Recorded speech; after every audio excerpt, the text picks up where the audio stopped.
Hello guys, kumusta na mo? Welcome to my vlog. So welcome to my farm. So mo ni siya rice farming na ako. So kuha na ni 8 days gikan sa pagpapatanim. Yan pa, hindi pa nagbo-bloom.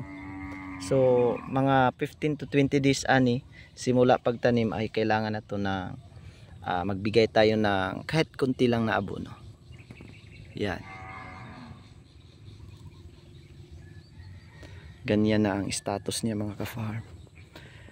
At saka hindi agad nagbigay ng maraming tillers dahil sa palagi halos araw-araw umuulan dito mga ka-farm. Yung ulan nga kanina pa at ngayon pa nagpapakita yung siyempre yung haring araw, mayroon pang mga harang-harang. Pero kanina umaga ay nako, malakas yung ulan. Kasi ganito talaga yung mga ka-farm. Yung tingnan nyo, parang nakasanayan na siguro dito ganito ang klima sa amin. So yan, kahit saan banda mga ka-farm, di man lahat ng daik may tanim na attractant or itong tinatawag na kusmos ay meron akong tinanim nito ng mga ka-farm ha. Ito kung bakit kung magtatanong kayo dahil attractant to mga ka-farm sa pest.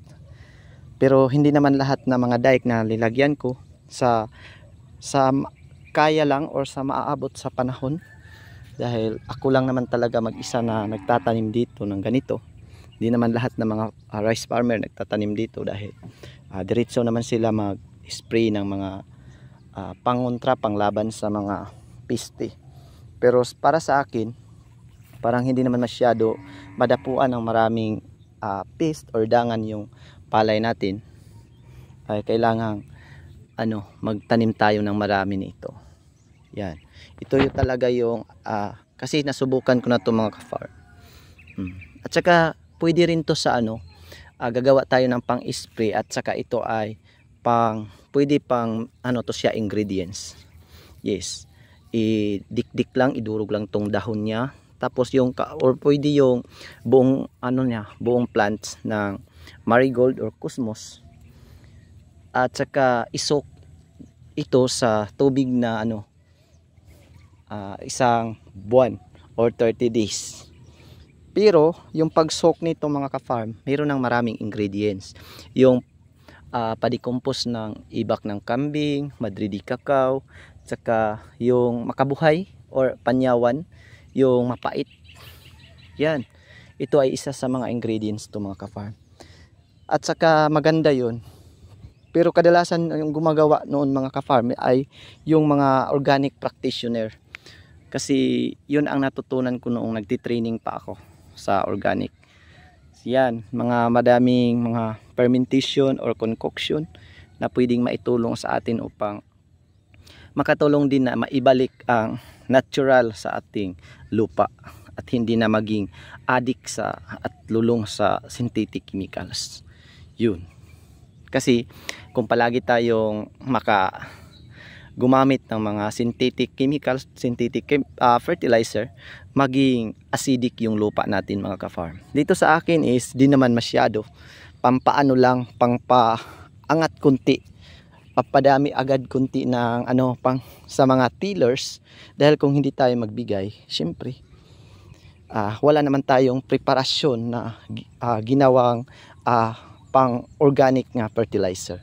So dapat before tayo magtanim nito, kung tayo ay organic practitioner, ay dapat naka-ready na yung natin sa hindi pa tayo nagpapatanim. Kasi hindi yan diretso na pagkatapos natin gumawa ay gagastos pa din yan. Pagkatapos natin gumawa ng fertilizer ay gagastos din yan ng mga 7 days pinaka minimum. At i-ferment yun 7 days. After pwede na siyang i-spray. Yan, ito mga ka-farm, dahil sa palagi kasing umuulan, ito yung resulta. Si Master Kuhol, yan. Kaya ang ginawa ko, yung mga dahon ng madridi cacao, yan, dinagay ko.